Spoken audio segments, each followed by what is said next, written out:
done training your model and then you want to actually save it and give it out for the public for public use. So this is basically what we are going to look at in this video, how to actually save your model. So by the end of this video, you'll be able to save your models and actually give it to somebody to actually make use of, without the person actually needing to have the data available to retrain the model again. So this is basically what we are going to look at in this video. So in our previous video, if you are interested in our previous video, we're able to learn how to make use of that of the colon transfer and that of the and that of the pipeline, in that of the scaling. So that's basically how to automate your tax, your everything you want to actually do on that of the machine learning. So like I said, you want to actually save your model. So I'm going to make use of the data we have here. I'm going to get rid of some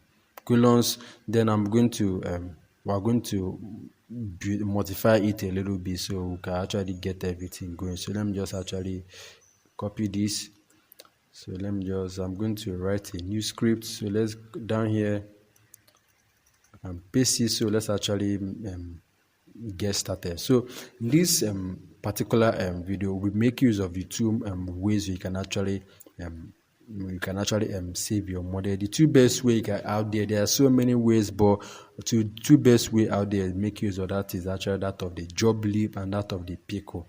These two guys are, when it comes to saving of the model, these two guys are universally best to use, because when it comes to that of the joblib is more like the bigger guy that actually it works well, really well for heavier files. Let's say a heavier model. Let's say your model contains maybe a whole lot of colons and a whole lot of weights and biases on them. Sorry, weights, maybe a whole lot of parameters that you actually use for the training of the model. So at times the model can become really heavy. So joblib tend to handle this kind of model saving.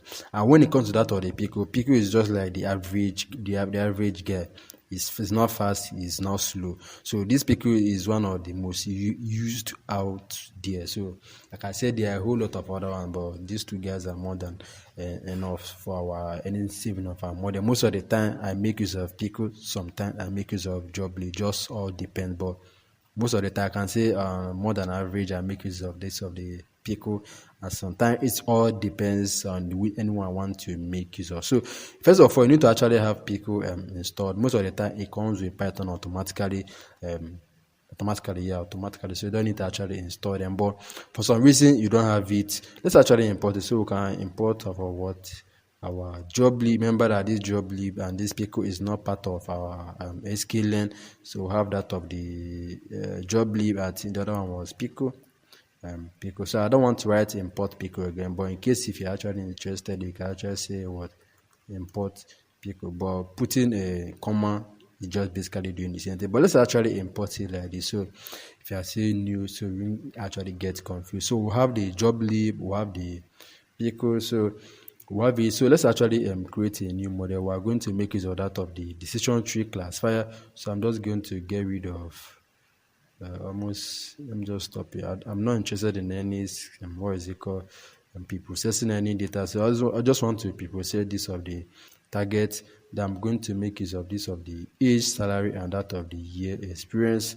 So I'm going to get rid of the gender. They no longer exist any longer. So we'll have the age, salary, and that of the year experience. So like I said, I don't want to actually pre-process anything really more. So we have the target. So we'll only be processing that of the target by making use of that of the label encoder. I know that label encoder is used for mostly for that of our target. So after that, we want to actually initiate our model. So we can say our model. Remember that the model I want to use is actually that of decision tree classifier. I'm not going to set any parameters. So I can just set the mass depth. I think the mass depth I can just set it to 23, but there are a whole lot of them. As of now, I'm not actually interested in setting. Remember that this is just a tutorial, so So we can actually set it, but let me just leave it as of now. I'm still going to explain. There's a video actually available that can actually on how to actually set and make use of a whole lot of parameter, setting of parameters. There are rules and regulations out there. So you just come and set the max depth to 1 million. I don't think decision tree. I don't think decision tree able to do that. So there are rules and regulations and there are limitations on the parameters you can actually set. So I'm still going to. I think I've done a video on that. So if I've not, but I'm definitely going to do if I haven't done a video on that. You can just head on to sklearn and then the go to decision tree and then look at how you can actually set this parameter, so like that. So after that, since we have actually declared our model, we want to actually fit our model on our x and y. So we can say our model the fit. Going to fit it on X. Y, if you want y, I didn't use train test split. If you want to use it, you can actually use it. If you don't want to use it, it's not a must, so you have to actually use it. But is there any need to use it? Okay, I want to actually know maybe how well your model performed, but I'm not actually interested on that. I'm not actually, because definitely the model is not going to learn anything here, or because we're not actually just want to see how to actually save our model. So let's actually keep it simple as this. But in case you want, you can actually use train test split for your training and for the testing purpose. So we have the model, the fit. Now the model is going to learn parameters, going to understand our data as right now. So after it's done understanding our data, now we can actually save the model.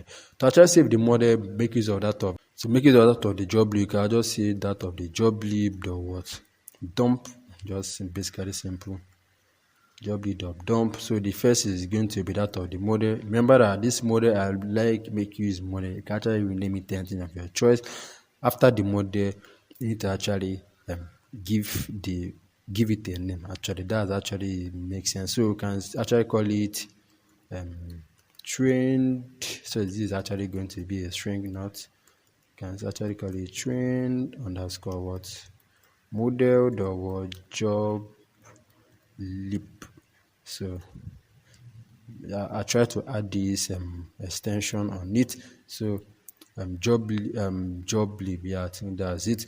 Remember that in my scenario, is going to be saved there, because this, when you say I said the part of that of the trim model, because the trim, let's say in this case I want to store it on maybe on my document on my computer. I can write. I think that should be user. So it's going to start with C. Also, I think that C. When I have slash user slash what is it? I think that should be user. My system is HP. It's going to be HP slash document slash. Now it's not going to save the model, but I'm not interested in writing those full name. You can just maybe copy a particular file that exists on that of the part, just copy it and paste it, and maybe this or that. So if I run this thing, if I run this, what we're basically going to be saved there with the train model job. Let's actually run this. So as we can see that we have this trained model, everything runs successfully without any problem. Then we have this file train model this joblib train model joblib. So if I click on it to open it, it's going to ask me open anywhere. Let me use test editor, so you can see the sklearn tree, class, decision tree. You can also read a whole lot of stuff on it, mass depth and mean sample list, blah blah blah. This is actually the extra argument as a parameter we can actually set here. We have the random state, we have the, remember all these are just some parameter, default parameter that was being used. We have the feature name, joblib, the numpy, pickle, numpy, blah blah blah, the whole lot of n class. These are all the stuff that was being saved, because these are actually things that is going to be these are the model we said that was being actually saved. These are all the parameter that was being saved from when we saved it, the parameter that this sklearn had, because these are the things that it was being trained on.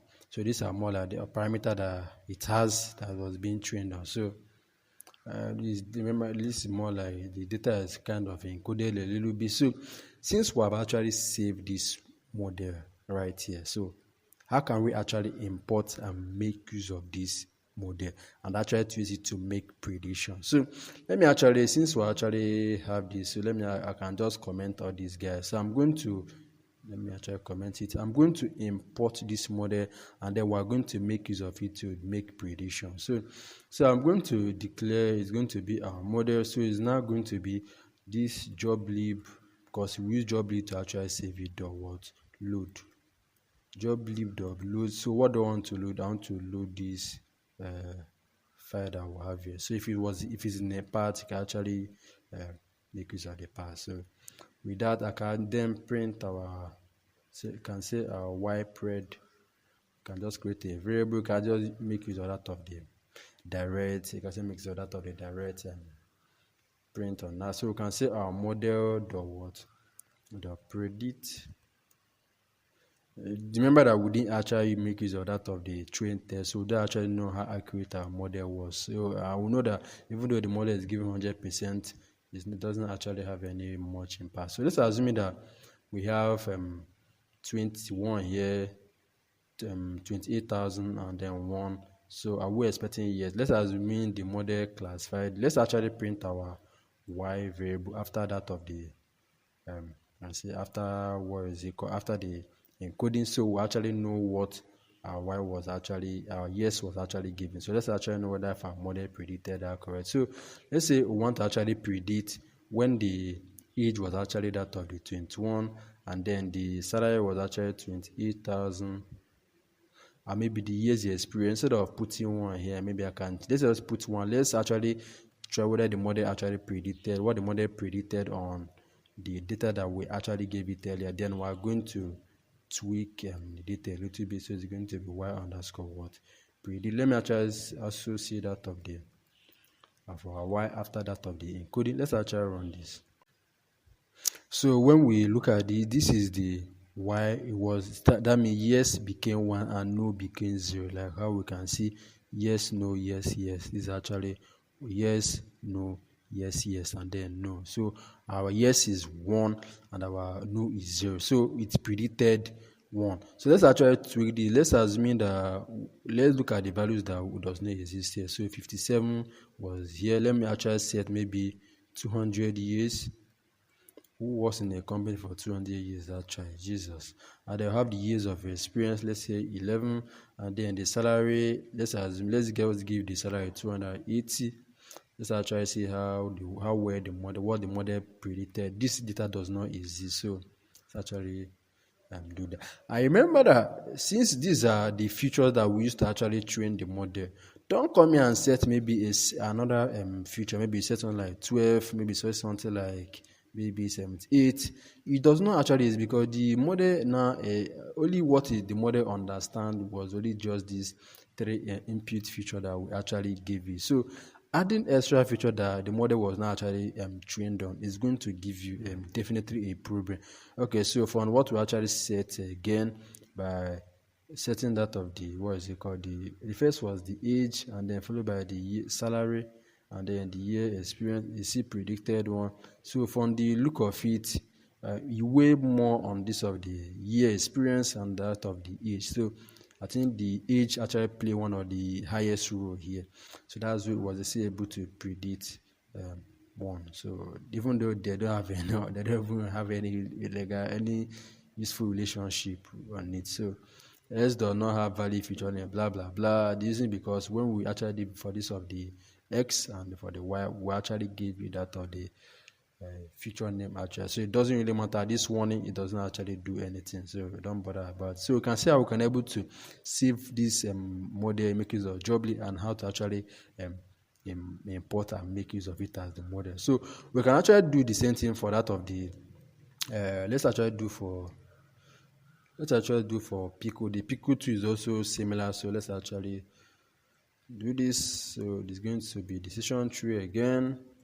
Let me actually bring this close. Let me bring joblib close. These guys, I'm still going to make use of these guys later. So for when it comes to that of the pickle actually works, you need to manually open that of the file. So I can create a variable called file. You can see open. This is one of the reasons why I prefer joblib. Pickle can be a whole lot of stress. Then you're going to give it a name. You can call it that of the trained underscore what model. You can start to give it a name.